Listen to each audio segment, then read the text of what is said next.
안녕하세요. 바른투자 커뮤니티 멘토를 맡고 있는 이빨톡톡입니다. 이제 오늘이 18년 10월 31일이네요. 이제 보면은 일단 시황에 대한 얘기 잠깐 해보면 저번주 목요일부터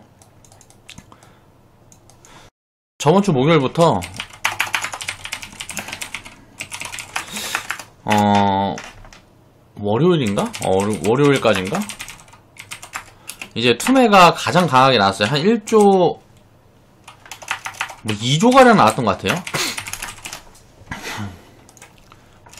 1조 5천억에서 1조 5천억에서 한 2조가량 나왔던 것 같아요. 이 3일 동안 목요일, 금요일, 월요일. 그리고 나서 가장 많이 팔았는데 그때부터 이제 반등이 들어왔죠. 이거는 제가 볼 때는 반대 매매 때문에, 그러니까 신용이 작살난 거죠. 그래갖고 어제 오늘 반등이 들어왔는데 굉장히 많이 빠졌기 때문에 반등에 대한 거는 이제 흔들림이 있을 수 있어요. 지금부터 흔들림이 있을 수 있는데, 중요한 거는 지수가 움직이지 못해도 투매, 그러니까 쉽게 말하면 폭락. 이것만 이제 진정이 되면 종목 장세가 이제 강하게 진행이 될 걸로 보고 있습니다. 그래서 종목 장세가 진행이 되고 뭐가 하면 우리는 지수보다도 더 빠른 계좌 회복 속도를 내지 않을까. 그리고 이제 지수가 움직이기 시작하고 하게 되면 이제 시나리오로는 우리는 쉽게 말하면은 개인 투자자들이 지금 가장 많이 들고 있는 거는 바이오, 그리고 IT, 그리고 북한 테마. 북한 테마에 엮이긴 엮였는데 이제 후발주들은 움직이다 무너진 거라서 지금 싸요 되게. 근데 이제 뭐 대장 같은 경우, 대장주들 뭐 한 200% 이상씩 움직였던, 뭐 100% 이상씩 움직였던 이런 종목들 같은 경우에는 자리가 되게 높아요. 그러니까 그런 종목들은 요번에 이제 바닥을 잡아가는 과정이 있으면, 지금이 바닥인지는 몰라요. 좀 더 지켜봐야 되고, 바닥을 잡아가는 과정들이 있으면 좀 소외될 가능성이 높다고 보고 있습니다. IT, 요쪽 군도 마찬가지고, 이제 바이오 같은 경우도. 이거는 그냥 높은 자리에서 개인 투자자들이 쥐고 있기 때문에, 간단한 것 같아요. 개인 투자자들은 도망가려는 자본들이 많아요. 이거를 이제 메이저에서 알고 있고요.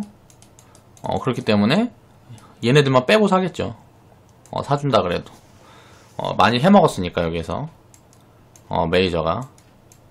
그럴 가능성이 높다고 보고 있고, 이제 지수가 폭발하고 갈라 그러면, 무역 분쟁.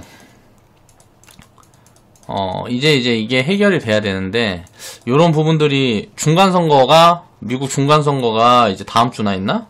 11월 8일인가? 8일인가 언젠가 있어요. 뭐 이게 정확하지 않아갖고 이거는 찾아보시고, 이때 보면은 공화당이 이제 상하를 다 먹으면 다시 붉어질 수가 있어요. 그래서 이제 흔들릴 수가 있고, 일단 폭락 투매만 마무리가 되면 일단 진정이 될 거예요. 일단 진정만 되면 돼요. 진정만 되면 거기서 이제 움직이는 섹터와 아닌 섹터가 나뉘어질 건데, 우리는 이제 섹터를 구분을 해놨고, 우리는 이제 바이오 비중은 한 3%나 있을라나? 우리 계좌에 바이오는. 그리고 IT 같은 경우는 거의 없죠. IT 같은 경우는 디스플레이 좀 있고 거의 없어요. 그리고 북한 테마도 다 치웠죠. 거의 다 치웠어요. 이거는 한 10%나 있을라나? 나머지는 전부 우리는 4차 산업, 그리고 중국 소비, 이쪽으로 집중을 해놨습니다. 그렇기 때문에 이런 부분들이 어떻게 되는지 앞으로 보면 어떤 결과가 나오겠죠.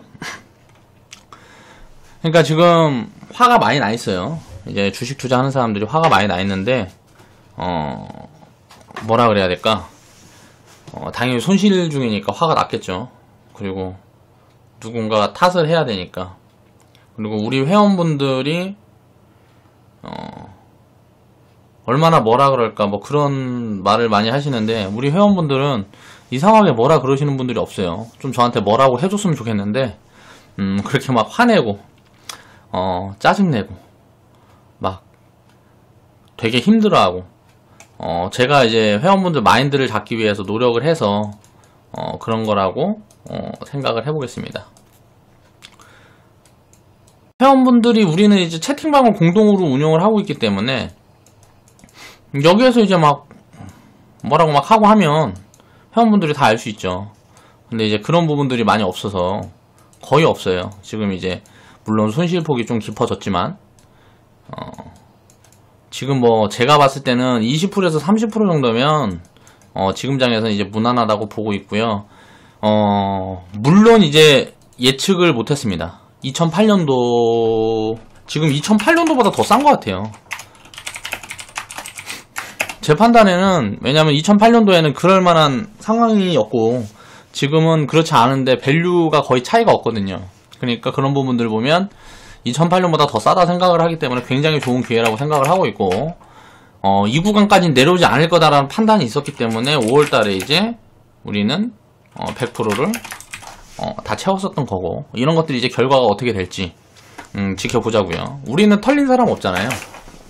물론 지금 더 사면 더 좋은데, 살 돈 없으면 다 채워놓은 걸로 이제 대응해 나갈 구간들을 기다리면 돼요. 그래서 이제 투매가 이제 더 이상 진행되지 않는 그런 포지션을 기다려야 됩니다. 이제 당장 내일부터라도 투매가 또 진행이 된다 그래도 거기에 흔들리면 안 돼요. 지금은. 그래서 그런 구간들을 기다려야 되는 그런 흐름이다 라고 생각을 하고, 자, 주식시장이 영원히 상승하는 이유, 이제 원론적인 이야기들을 앞으로도 계속 해보겠습니다. 자, 경제가 영원히 상승할 수밖에 없는 구조와 동일하다. 그러니까 지금도 결국은 보면 이렇게 가는 중에 그냥 이렇게 걸려있는 구간이라는 거죠. 이렇게 가는 중에 이렇게 걸려있는 구간이에요. 지금 구간이. 지금 자리에서 무슨 뭐 1500포인트 1000포인트 갈 거다 이렇게 이야기를 하는 사람들도 있어요. 이제 불신론자들. 근데 모르겠어요. 우리나라가 예를 들어 1500포인트까지 간다 그러면 밸류가 그 정도까지 다운될 수는 없을 것 같고, 경기가 그만큼 이제 경제가 그렇게 후퇴를 해야 되는데, 주식시장에 있는 기업들의 밸류는 지금 거의 뭐 전체 밸류를 합해서 이제 보면은 우리가 이제 뭐 0.8배 PBR 이렇게 이야기를 하는데, 이거를 보면은 여기에는 뭐 이제 바이오나 뭐 이런 것들도 다 이제 들어가 있는 거죠. 기업들로 보면은 막 0.2배, 0.5배 이런 것들이 되게 많아요. 0.2배 이런 밸류들은 사실 적자 기업들은 이해가 되는데, 적자가 아닌 기업인데 막 요 사이에 들어가 있는 기업들이 되게 많다는 거죠. 이해가 되지 않을 만큼 싸다. 제가 봤을 때는. 그럼 이런 부분들이 해소되는 포지션이 분명히 나올 거다. 라고 보고 있습니다. 그런 걸 믿고 이제 하는 거죠. 우리가 투자를 할 때 기준을 잡을 수 있는 건 항상 가치밖에 없어요. 이게 오르고 내릴 거다, 이런 타이밍을 잡을 수 있다라고 생각하는 사람들이 많은데, 물론 확률적으로 잡아낼 확률이 높은 구간, 그런 것들은 만들어낼 수 있을 거예요. 기법이나 뭐 여러 가지로 만들어낼 수 있습니다. 이런 부분에 대해 부정하는 게 아니고, 정확하게 잡아낼 수 없다는 거죠. 그러니까 항상 틀릴 수 있다. 틀렸을 때 대응을 어떻게 해나가야 될 거냐. 우리가 투자를 하면서, 특히 주식 투자를 하면서 중요한 부분들은 그거라고 보고 있는 거고, 지금은 사람들이 많이 화나 있는 구간, 힘든 구간, 다들 어려운 구간, 그렇기 때문에 기회다 라고 생각을 하고 계속 그렇게 말씀을 드리고 있는 거예요. 자, 아이디어는 항상 과거에서 얻어보자. 우리가 보면은 과거에 대한 데이터를 계속 살펴볼 수밖에 없습니다. 그렇게 살펴볼 수밖에 없고, 그런 부분에서 이제 해법을 찾아내야 되는 그거라고 봐요. 투자도 그 과정 중에 하나라고 보고요. 자, 유인원 시기부터 지금까지 인류의 경제는 계속 성장을 하고 있었죠. 물론 이제 뭐 하나님을 믿는 그런 분들이나 하면 이 유인원에 대한 이런 부분들, 우리가 뭐 이런 부분들은 이제 뭐 성경에서 반하는 내용들이니까 뭐 이제 부정적으로 생각하는 분들도 있겠지만, 그러니까 인류가 생겨나고 그 인류가 보면 지금까지 보면 계속 성장을 했다는 거예요. 이렇게 성장을 하는 한 성장이 지속되는 한 이제 주식시장은 영원히 상방으로 갈 수밖에 없다는 거예요. 그러면 이걸 반대로 얘기를 하면 한국의 주식시장은 한국이 망하지 않는 한이에요. 한국이 망한다는 거는 몇 가지가 있을까요? 전쟁, 이외에는 생각이 나지 않아요. 가난한 사람들이 계속 가난해질 수 있지만 부자들이 가난해질 가능성은 이거는 잠깐은 이렇게 될 수 있는데 결국은 부를 더 이제 축적을 해가는 이런 구간들이 만들어질 수밖에 없다는 거죠. 돈의 가치는 떨어질 수 있지만 우리 생활의 질은 이게 영원히 이게 성장을 할 수밖에 없다는 거예요. IMF도 겪었고 우리가 2008년도 금융위기를 겪었지만 IMF 때도 생각을 해보면 제가 이제 초등학생 때 이럴 때니까 그때보다 확실히 지금이 먹고 입고 뭐하고 하는 것들이 더 좋아졌죠. 이제 차 같은 부분이라든가 뭐 대중교통이라든가 이런 것들 여러 가지들을 생각을 해봐도 내가 초등학교 때보다 지금 확실히 좋아졌단 말이야. 근데 이제 미래에도 이런 부분들은 계속 좋아질 거라는 그런 믿음이 있으니까 우리가 주식 투자를 할 수 있다는 거죠. 자, 생각을 해보면 과거에 허무맹랑했던 영화가 전부 현실이 되고 있어요. 이제 뭐 해저터널, 자율주행차, 로봇 인공지능. 저 초등학교 때 이런 것들 보면 스타워즈나 뭐 이런 것들 보면 그리고 뭐 여러가지 영화들 이런 것들이 지금 현실화되고 있는 거잖아요 다. 물론 외계인이 현실화됐다는 건 아니고 그거는 모르죠. 있는지 없는지 지금 아직 뭐 밝혀진 게 없으니까 모르겠는데 이런 것들은 지금 영화에서 다 보는 것들이잖아요. 우리가 운전 안 하고 차가 막 저절로 가고 뭐 인공지능 그리고 로봇들이 막 돌아다니고 이런 것들이 이미 현실화되기 직전이죠. 그리고 앞으로 우리가 상상하는 모든 것들이 다 현실이 될 수밖에 없는데 이런 것들은 다 소비를 불러오죠. 소비를. 로봇이 다 이제 대중화되고 뭐하고 하면 이 로봇을 누군가 다 샀다는 거 아니에요. 그래서 이걸 만드는 기업들이 있고 이것들을 사용하는 인간들이 있고 이 인공지능도 마찬가지고 이 자율주행 차도 마찬가지고 자 이것보다 먼저 갈 거는 이제 뭐 전기차 수소차 이런 것들도 마찬가지고 그러니까 에너지원도 바뀌는 거죠. 원래는 원유를 썼어요. 기름을 썼어. 원유를 쓰다가 그러니까 기름을 쓰다가 과거에는 제가 이런 얘기도 많이 들었거든요. 이 기름이 이제 더 이상 이제 사용 못하게 되고 이게 자원이 고갈되고 하면은 뭐 인류는 망한다 뭐 이런 이야기들을 많이 하는데 태양광 인간들은 만들어낸다는 거예요. 이걸 대체할 수 있는 에너지를 뭐 신재생 에너지, 전기, 무슨 뭐 보면 미국에 있는 셰일가스 이런 것들이 생겨난다는 거죠. 계속 이걸 대체해서 뭐 사용할 수 있는 이걸 에너지원으로 새로운 에너지원을 이제 세상에 입히는 이런 작업들도 다 한단 말이에요. 그 모든 것들을 해나가는 것들이 무엇이냐? 기업이라는 거죠.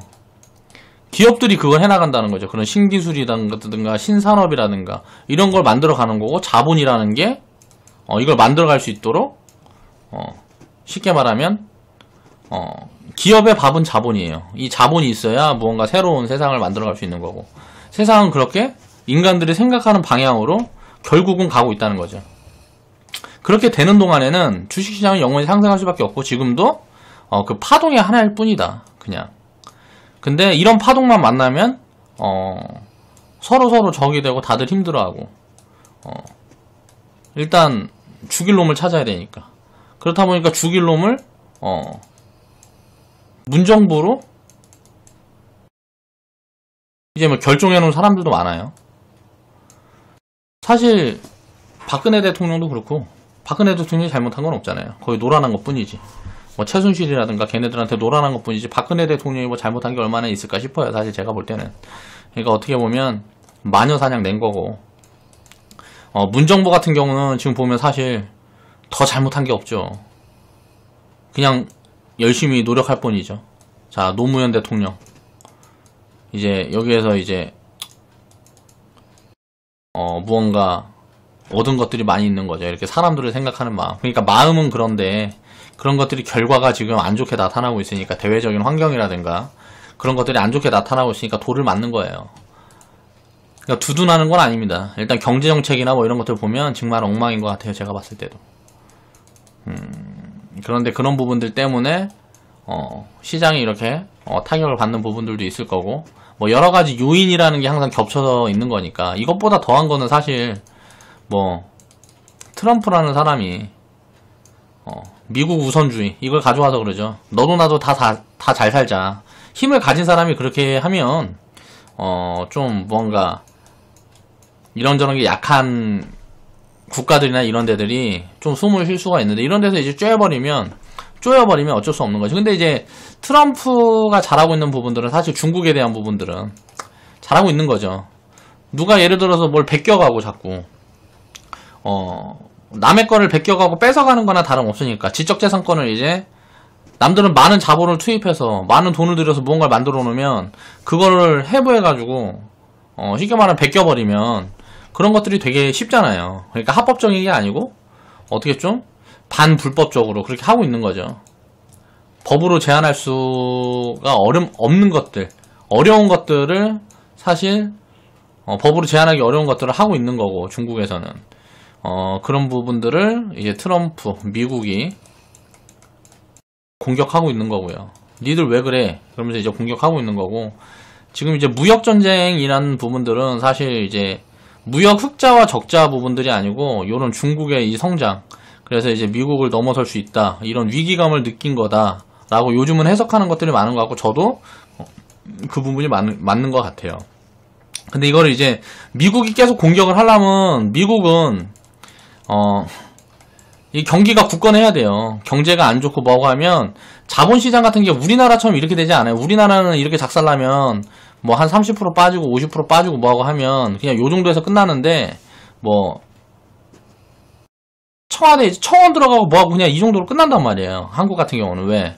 여기 주식 투자라든가 이 자본 투자가 비중이 뭐 한 10%에서 30%밖에 안 된다고. 한국은 다 자본이 부동산으로 가 있으니까 70% 이상은 다 부동산으로 가 있기 때문에 이런 게 별로 그렇게 타격이 없는데, 미국 같은 경우는 증시가 많이 이렇게 작살나고 뭐하고 해버리면 난리 난다고. 무조건 지지율로 들어올 수밖에 없다고요. 근데 지금 공화당이 지지율이 좋은 거는 지금까지 괜찮았으니까 지지율이 좋은 거예요. 이게 안 좋아지면 뭐 바뀌겠죠. 그러니까 이제 재선은 이제 실패를 하겠지. 5년 후에 대통령이 바뀌겠지. 만약에 이 경제를 유지하고 뭐고 하려면 중국이랑 이런 포지션을 계속 갖고 가서는 미국이 그렇게 되게 힘들다는 거죠. 그렇게 보고 있고, 그래서 이제 괜찮아질 거라고 보고 있는 거예요. 너 죽고 나 죽자가 안 될 거라고 보고 있는 거. 지금도 마찬가지죠. 2월 때부터 지금까지 포지션 변화가 없는데 생각보다 길어지고 있는 거죠. 지금 10월이니까 길어지고 있는데 결국은 아직도 그렇게 보고 있습니다.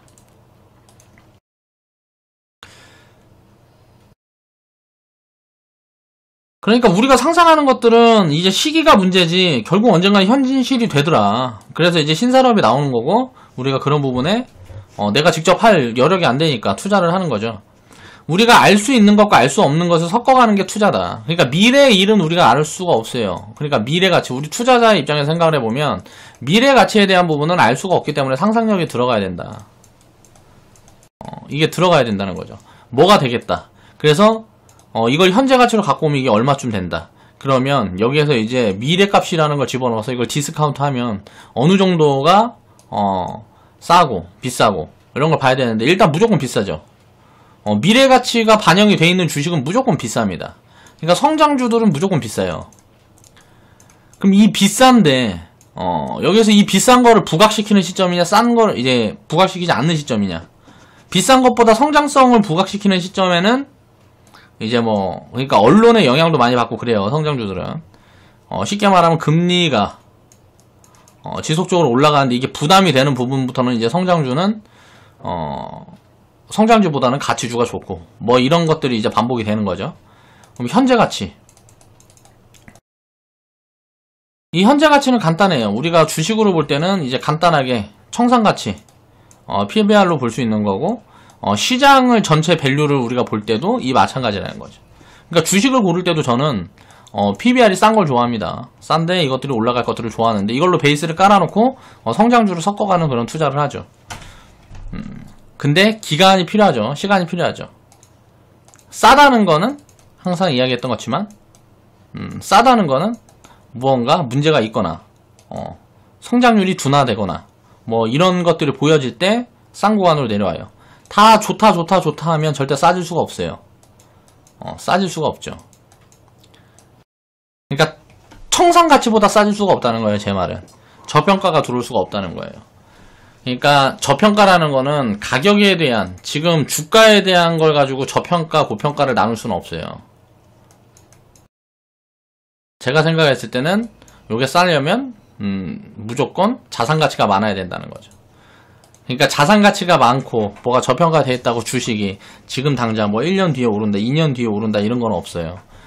항상 그 성장이 입혀지는 그 과정을 잡아내야 되는데 이런 것들이 되게 어렵기 때문에 투자가 어렵게 다가오는 거죠. 그렇기 때문에 정확하게 알 수도 없고 어렵기 때문에 여러 개를 담아야 된다는 거예요. 바구니에 무조건 하나, 두 개, 뭐 몇 개 이렇게 담아가지고는 이 전체적인 성장을 이제 뭐 잡아낼 수가 없다라는 게 제 결론입니다.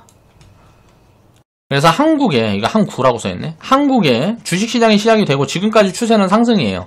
그리고 영원히 상승할 수밖에 없는 구조를 가지고 있다. 한국이 망하기 전까지는. 전 세계의 자산 규모는 지금까지 상승하고 있고 또 영원히 상승할 수밖에 없다. 그러니까 자산 규모가 상승하는 거에 따라서 이제 부채도 당연히 늘어날 수밖에 없는 거죠. 예를 들어서 지금 100인데 부채가 뭐 예를 들어서 50이다. 이게 500이 되면 당연히 부채도 뭐 200, 300은 돼야겠죠. 200, 300이면 부채 규모가 500인데 200, 300이면 이때보다 부채가 이제 건전하다고 볼 수가 있는 거죠. 이런 것들을 이제 대입을 해봤을 때 부채라는 거는 결국 부채도 자산이 증가하는 것처럼 부채라는 것도 증가를 할 수밖에 없지만 이 규모는 줄어야 되죠. 점점. 그럼 이제 건전해지는 거죠. IMF 때보다 2008년도보다 한국은 지금 건전해요. 많이. 2008년도보다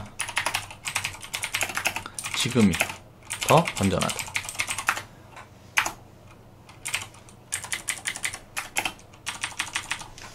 다만 이제 부채 같은 경우는 이때보다 더 건전하다고 확실하게 이야기를 할 수가 없어요. 왜? 부동산 부채 비중. 이거는 모르겠어요. 정확하게 어디서 자료 나온 걸 제가 찾아보지 못해서 내가 직접 뭐 그런 것들을 어떻게 알아볼 수 있는 방법은 없고 어디에서 데이터 나온 게 있으면 좀 나중에 한번 살펴보고 이야기를 해보겠습니다.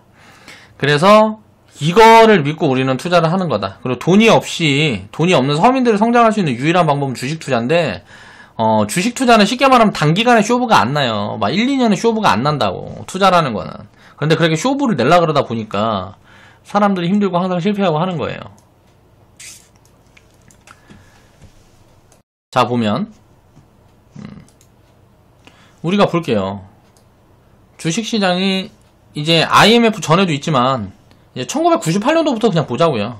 1998년도에 이제 IMF가 있었고 이제 상승이 있었고 자 이렇게 만들어 놓고 이제 이 버블이 만들어지고 이제 작살이 났어요. 이 버블이라는 거는 진행이 될 수도 있는데 더 진행이 될 수도 있죠. 근데 왜 작살이 났을까? 이제 전 세계적인 큰 리스크가 있었기 때문에 이렇게 작살이 난 거죠. 2008년도에 무슨 이제 뭐 미국에 있는 부채가 터지면서 전 세계를 강타하면서 이렇게 싸진 거죠. 그리고 2011년도에 이제 그렇게 또 구간이 있었고 그러니까 이때도 2007년도 2008년도부터 우리 경제가 성장하지 않은 건 아니에요. 성장은 계속 했는데 그냥 싸진 것 뿐이에요. 근데 이때 비싼 자산들이 많이 작살이 났겠죠. 이때 주식시장 내에 있는 종목들 중에도 싼 종목들은 그렇게 많이